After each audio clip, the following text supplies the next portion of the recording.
Welcome back, Dolphiones fans, and welcome to Week 10 of the NGDL. And we are riding high here at 8-1, and we are actually about to face the player with the fewest amount of wins in the NGDL, and that is Zack Attack San Diego Chargabugs. And I really like Zack Attack. I love Zack Attack. He's an amazing guy. And he looked like he was, on the upswing in the first two NGDLs, but I guess he's been busy, and that's what he said, and he hasn't been able to give it its full attention, which kind of sucks for him, because I kind of thought he was like a dark horse playoff contender, but instead he's sitting there at 1-8, and I believe his one win was due to a crit, too, so he's not doing that great, and frankly, this game is actually not as important as you would think. I'm still, having troubles with President Tim in the division. He's still on my butt, but the way that the last few games has worked out, this game doesn't actually look like it's going to have too much of an impact. We've actually already clinched to the playoffs, so we're going to be in the playoffs. The Dolphiones are playoff bound. There's the standings. And as you can see, because President Tim actually already won this week, he's at 8-2. I'm at 8-1. Now, he is my one loss, and we are actually going to have our rematch next week, so the feeling is that whoever wins that match is probably going to win the division, since if he wins, if I win, I believe I'll have the better conference record and net KO, so I have the tiebreaker, and obviously he wins, he would have the head-to-head tiebreaker, which is the first tiebreaker over me, and he would obviously tie me even if I win this week, so he would have the tiebreaker. But this match is still somewhat important. It'll give me basically breathing room. So basically what it does for me is if I win this match and I end up losing to Tim, and he ends up losing Week 12 and I end up winning Week 12, then I would still be able to win the division. So additionally, if I end up beating President Tim and then losing in Week 12, if I win this game, I still clinch the division, even if I lose in Week 12. So like I said, it gives me a little bit of breathing room, but I feel like the next week's match against President Tim's Charlotte Beedrills is really going to determine the division, and unfortunately for me, even though I'm 8-1, it's actually a pretty major difference in playoff seeding if I'm a wild card, and it has impact on the playoff draft as well. If you recall, the NGDL is a playoff draft, and it's ordered by seeding, so dropping down to the third seeding in the conference would be really bad for that. So yeah, obviously, I really want to win the division. But that aside, I'd also like to have a really nice battle here with my friend Zack Attack, and hopefully avoid the embarrassment of losing to the one-win guy, even though I'm 8-1. So yeah, this is still going to be a match that's hopefully worth watching. So there's the Dolphiones. Not much has changed so far. We actually have in the top 10 of kills, we actually have 3 Pokemon in the top kills. I'm just going to shout that out right now. Tapu Lele, Como-O, and Beedrill are all in the top 10. So we're doing really nice, and yeah, anyway, here's the San Diego Chargabugs, and as you can see, his draft is really not that bad for, a 1-8 team. He definitely has a lot of interesting things. He has that Magirna, which obviously is going to highlight. It's bulky, it can run a Shift Gear for a sweeper set. Salamence is just a scary Pokemon in general. It's his fastest Pokemon, mind you, at 100 base speed, but of course he's going to probably bring the Scarf Darmanitan, which unfortunately speed ties Lele, so that's kind of annoying. We don't actually have a good matchup for Como-O this week. He kind of gets wrecked by pretty much everything on the top row of his Pokemon.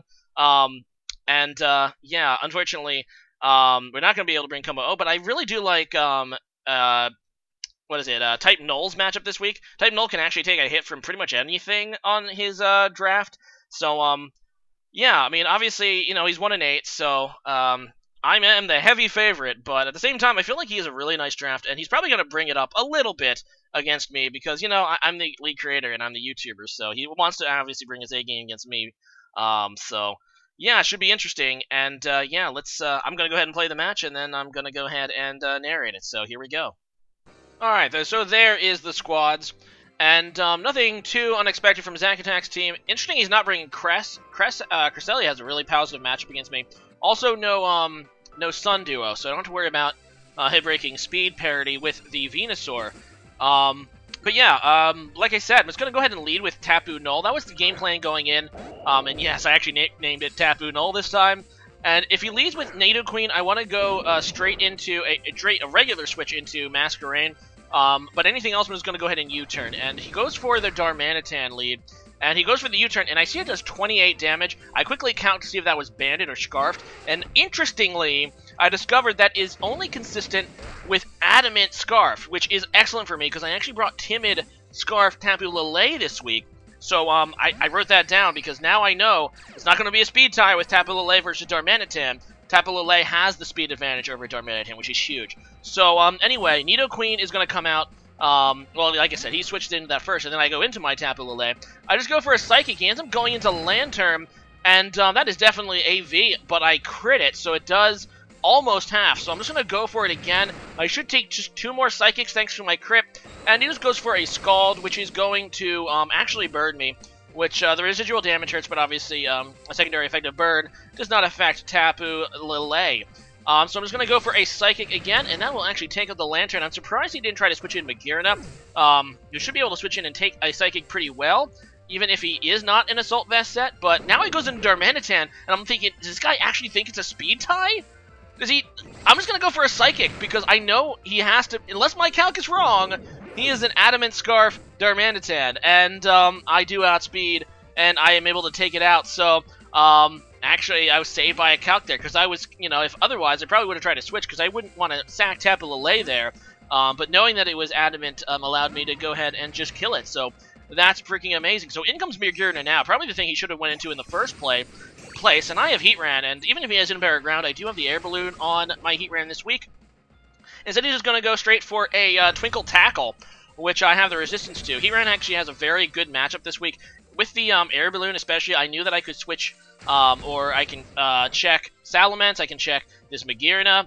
Like I said, Heatran has a pretty nice matchup this week, and I take that very nicely. Now, I decided to go for the Stealth Rocks first, thinking that he might switch. Instead, he goes for the Aura Sphere, so that's a thing that I forgot this thing actually got, but doesn't quite kill me, thanks to it not being stabbed. And now I'm just going to go for a Flamethrower, which I don't think will actually kill most Magearna sets. End up doing almost 100%, but then I get the burn, so yeah, I'm actually going to be able to take it out due to the burns, and he's going to be able to take out Heatran as well. But yeah, so far a little bit of hacks in my favor here, with the crit on the Lantern and now the burn on the Magearna, and I'm able to take out his big $40 pick. And thankfully, he did not try to set up, so that's pretty nice. So anyway, in comes my Tapu Null again, because I know that I can pretty much take a hit from anything he has left, including this Mega Blastoise. And that's what, when I used this Pokemon against Scep Gandy, when I kept accidentally calling it Tapu Null. That's what it does. It has the slow U-turns. It can take a hit and protect the next Pokemon coming out. So that's what makes, especially paired with Vaporeon, that's what makes Type Null a really, really valuable team member. This is only the second time I've used this thing, but I know that it walls a lot of Zack Attack's team. Anyway, he goes for the Scald, ends up getting the burn, which kind of sucks. I am a physical Pokemon, and I actually did not bring the Heal Bell this week. So I'm just going to go into my Beedrill. I know that I'm not going to do great damage here at the U-turn, even though I am adamant this week. But I want to just wither down this Blastoise. I don't have anything to hit it super strongly. I was just kind of hoping to wither it down. So yeah, U-turn brings it to a little under half as I go back into my Tapu Null again. Like I said, just to take a hit. And he ends up going for the Rapid Spin. I'm like, alright, he's trying to get Salamence, and he knows that Salamence is his last real chance if he can set up a Salamence sweep. So I'm just going to go for a T-Wave. If he switches out, that's great. The problem would be if he switches out a Nidoqueen, but I don't think he's going to do that. I think he's just going to go into this Mence, and bam, T-Waving the Mence is huge. Obviously, he's still going to outspeed my Type Null because it's one of the slowest things ever. And that's fine. I just want to U-turn and protect the next Pokemon. That's what Tapu Null does so well. And I'm just going to go ahead and U-turn. I go into my Tapu Lele. I kind of expect him to try to switch and maybe save Salamence, so I go for a Psychic. Psychic actually has about a coin flip chance to kill, according to my calc. It's not 100%, but I figure I already saw the Life Orb. Even if it doesn't kill, he'll take himself out, and I can deal with the Blastoise and the Nidoqueen with something else. So I just go for a Psychic, just in case he does switch. It did the Moonblast. It ends up taking out the Mence, which actually just allows me to sweep up the game here with Tapu Lele right now, because Blastoise is going to come in at less than 50%. It cannot take a Psychic in the Psychic terrain. And, of course, Nidoqueen, with its Psychic weakness, cannot as well. So, good game there, Zack Attack. Actually, well, it was, I guess, kind of what you would expect an 8-1 versus a 1-8 team battle to be, but you never know when upsets can happen. And honestly, Zack, I mean, I know that he's been he's been busy, and honestly, probably is a little bit jaded at this point, as he drops now to 1-9. Heads up, man. There's always next season. I mean, like I said, in the NGDL too, it looks like his stock was going up, but just a rough season there for Zack Attack. So I do advance now to 9-1, but like I said, I still can't rest easy because President Tim is still on my tail at 8-2. The next match is against President Tim. He is my one loss this season. So if he wins, he's actually going to take the division lead away from me, and I have to hope that he's going to lose in week 12 in order to have any chance to claim the division. Meanwhile, if I beat him, I actually clinch the division. Thanks to my win here against Zack Attack, I will clinch the division with a win over him next week. So that's a huge game. And you think, oh, what's really, the point? You're already both in the playoffs, single elimination. But there is such a thing in the NGDL called the playoff draft. And not only do teams seeded higher get to go first, and but the higher seeded you are, the more extra money you get for that draft. So if you, I believe, you get $53, maybe 51. I'd have to reread the rules, but it's $50-something extra if you are first seed. If I am to drop to 5th seed, which what would happen if I don't win the division, that is a difference of $8. So that could be a difference, between a RU and a NU, assuming that I spend a lot of my money on an OU. So yeah, it's going to be interesting. And more than that, I really want to win the division. Like I said, going into this season, I had 2 goals. I want to win the division, and I want to not lose in the semifinals. Those are my 2 goals, because I've never won a division, and I've always lost in the semifinals. So that's my goal. Next week, it's going to be huge. President Tim versus TheKillerNacho. Charlotte Beedrills versus the Miami Dolphiones. A huge, huge game. Anyway, today's question of the day is going to be, who is your favorite trial captain in either Pokemon Sun and Moon or Pokemon Ultra Sun, Ultra Moon? As for me, give me, actually, I think I'm going to butcher this name. Kaiwi's kind of cool. But probably Mallow. She's kind of energetic and stuff. Actually, if you include the Master Trials, give me Nanu. Nanu is kind of just, I like his style. He just doesn't give a crap.